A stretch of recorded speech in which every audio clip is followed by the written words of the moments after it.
Barisan para mantan, Toto, politik itu pilihan.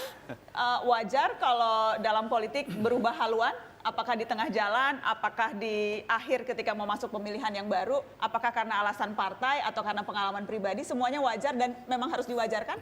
Ceritanya sudah banyak ya, saya pikir dari perbincangan tadi, pertama yang kita bisa ambil kesimpulan, jadi jangan campur adukan dengan tadi kan istilahnya mantan. Jadi jangan dicampur adukan dengan perasaan, karena poin pertama, politik jangan baper.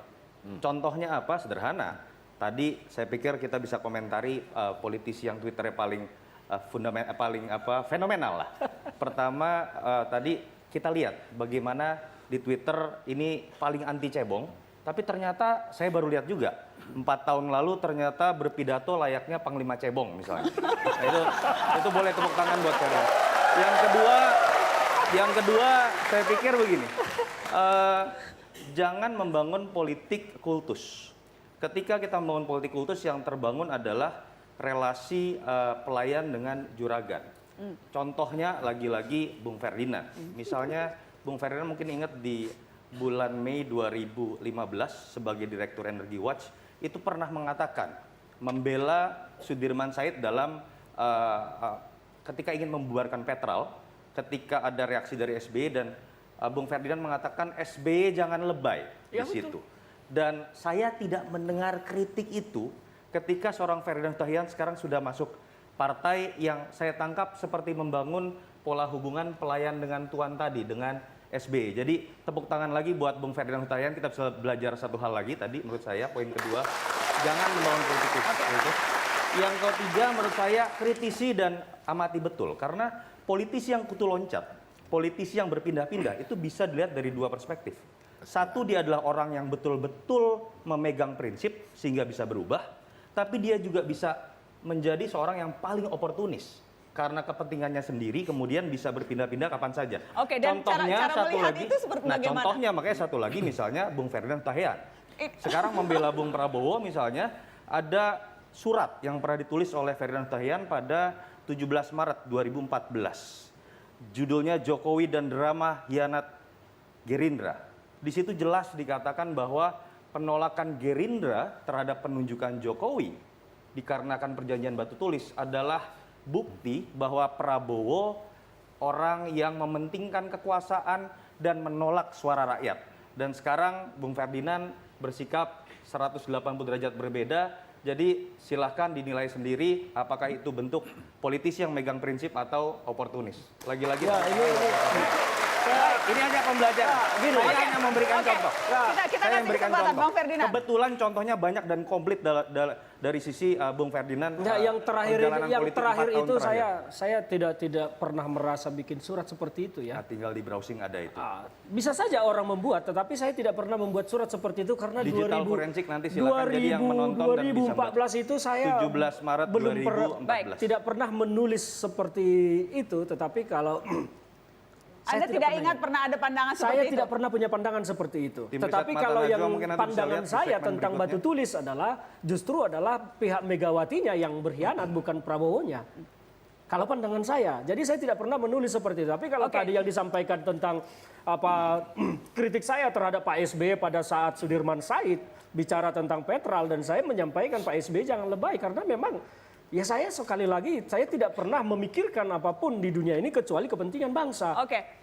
Ini pandangan hari ini kali ya. Oh enggak, saya selalu begitu, Pak.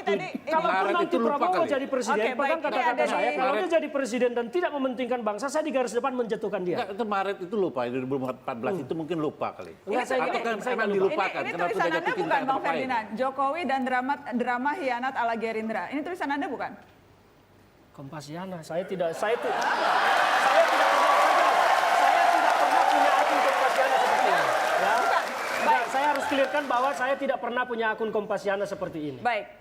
Jadi ini harus diklirkan, bukan punya saya. Jadi mengatasnamakan Ferdinand Hutahian, Wakil Direktur Komite Nasional Posko Jokowi DPP Barajepe. Ya, saya tidak pernah punya. Dicek lagi nanti jangan lupa nanti nyesel. Saya tegas. Saya tidak pernah punya akun Kompasiana seperti ini. Baik. Kalau dulu saya suka menulis, saya pasti broadcast ke media, bukan di Kompasiana. Jadi Anda ini salah satu contoh saja. Saya tidak ingin terlalu lama soal ini, tetapi yang jelas ketika tadi dibilang ini oportunis, Anda menolak sama sekali. Oh, saya menolak. Saya dulu juga tidak berpartai sama sama seperti Bang Kapitra. Saya baru partai pertama saya adalah Demokrat. Ya, saya tidak pernah masuk partai dan saya masuk Demokrat itu perjanjian saya dengan Pak SBY juga sama bahwa garis politik kita harus untuk rakyat. Kalau tidak, saya tidak bersedia. Oke, apa kelebihan dan kekurangan masing-masing calon kalau kita bicara spesifik soal penanggulangan korupsi? 9 Desember mendatang hari anti korupsi dan belum lama ini ada pernyataan yang juga sempat memicu kontroversi ketika Pak Prabowo mengatakan korupsi di negeri ini sudah stadium 4 dan yang dibantah oleh Presiden Jokowi. Kita lihat dulu yang ini. Okay, so if you are the next president, what changes in Indonesia? What is President Prabowo need? The most pressing demand of the situation, in my opinion, is to create a team of the best and brightest with the highest integrity of Indonesians, assemble this team and carry out reforms to produce a clean, non-corrupt government. The main issue in Indonesia is the rampant and massive corruption. In my opinion, it's already like a cancer that's reached maybe stadium 4. Jadi jangan sampai ada yang menyampaikan bahwa korupsi kita stadium 4. Tidak ada, kenaikannya seperti itu harus kita syukuri. Bagus sekali saya kira. Ya kalau bicara pakai angka-angka, seperti tadi sampai Pak Ketua KPK tadi, itu angka-angka, udah pakai angka-angka, pakai data.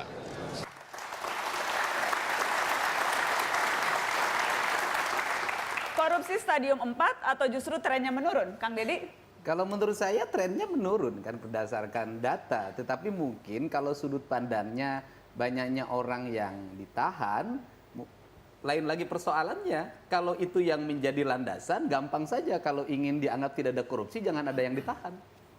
Jangan ada yang diperiksa. KPK tidak bekerja begitu, polisi tidak usah bekerja. Dan hari ini menunjukkan bahwa lembaga anti korupsi itu bekerja dengan baik, bekerja dengan baik sehingga banyak orang yang ditindak pada saat ini. Itu menunjukkan tren pemerintahan sangat concern terhadap pemberantasan korupsi. Pak Tejo, apakah ini ungkapan pesimis ketika Pak Prabowo mengatakan stadium 4 atau itu memang realita? Begini, saya melihat tadi gaya Pak Prabowo bicara itu gaya pemimpin negara itu, ya. Dengan bahasa Inggris yang lancar, dia bisa menyampaikan itu sudah seperti pemimpin lah ya. Nah begini, mengatakan stadium 4 itu kan ibarat, ya rakyat menilai. Setiap hari itu di TV selalu ada siapa ditangkap dan sekarang bukan hanya kuantitas, kualitasnya meningkat. Menteri aktif pun masuk sekarang, ya, ketua DPR masuk, itu kualitas. Kemudian di daerah, Kang Deddy, di Malang itu hampir semua masuk. Baru saja ini di Jepara kena lagi, belum lagi di Bekasi. Ini pemimpin daerah, pemimpin negara banyak sudah kena gitu. Jadi rakyat itu menilai dari apa yang dia lihat, ya karena semua disampaikan. Ada yang ngoreksi Pak Prabowo, kenapa disampaikan luar negeri? Nggak usah disampaikan juga orang luar negeri tahu. Di TV kita semua seperti entertain, itu menangkap orang itu kayak entertain. Jadi seperti apa namanya? Jadi itu ungkapan realita. Dan apakah itu artinya ketidakberhasilan pemerintah saat ini untuk menekan jumlah tindakan korupsi? Salah, justru. Disinilah hebatnya Pak Jokowi untuk memberantas korupsi. Dia memberikan distribusi of power. Dia memberikan kewenangan absolut kepada KPK, kepada institusi penegak hukum. Boleh menangkap siapa saja. Ini nggak pernah terjadi nih, komitmen seperti ini. Siapa aja boleh. Kalau emang dia korupsi, silakan tangkap. Mau menteri, mau wakil DPR dan sebagainya. Dia memberikan kebebasan. Kedua, ada spektrum tentang korupsi itu berubah. Dulu suap bukan bagian dari korupsi. Tetapi sekarang dia masuk kepada undang-undang tipikor. Dan dia bagian dari kewenangan juga KPK. Dulu aja dia sudah diatur oleh KUHP. Nah ini yang banyak sekarang itu suap. Kalau korupsi yang sesungguhnya kan merugikan keuangan negara. Oke. Ini tidak. Tetapi bagaimanapun kita lihat. Pak Jokowi satupun keluarga dia, anak istrinya tidak terlibat dalam bisnis. Bandingkan dengan presiden-presiden yang lain. Ya, tidak terlibat dalam politik. Dia menjaga integritas anti korupsinya. Lalu kita lihat trennya, indeks korupsi itu menurun tajam. Orang kalau mau ngasih ini takut-takut. Jadi yang ketangkep dia pada sial. Yang lagi sial aja itu. Ya. Bagaimana Iya, saya suka sekali melihat gaya Bang Kapitra ini bermain hiperbola betul memuji Pak Jokowi. Kalau kita bicara data, Pak, mari Jangan kita terlalu buka benci, data. Adinda. Yang pertama, indeks persepsi korupsi kita pada tahun 2004 saat pemerintahan berpindah ke Pak SBY kita ada di 19. Begitu Pak SBY meninggalkan pemerintahan 2014, indeks persepsi kita itu ada di 34.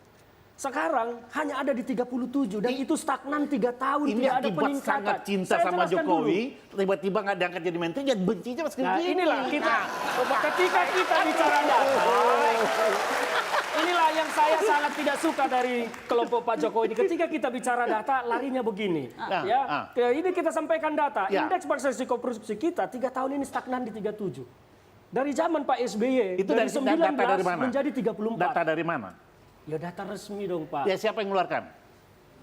Ya, Siapa yang mengeluarkan? MPI, Dari Anda? Transparansi Internasional. Saya lihat dulu. Kan itu juga yang dibicarakan tadi. Siapa yang kita keluar? Siapa yang mengeluarkan? Masyarakat Transparansi Nah, Internasional. Anda harus cek ke KPK. Pak Loh, Kapitra, KPK juga kan menyampaikan itu. Tadi Pak Jokowi menyampaikan tadi Pak Jokowi itu. di depan KPK mengatakan indeks turun.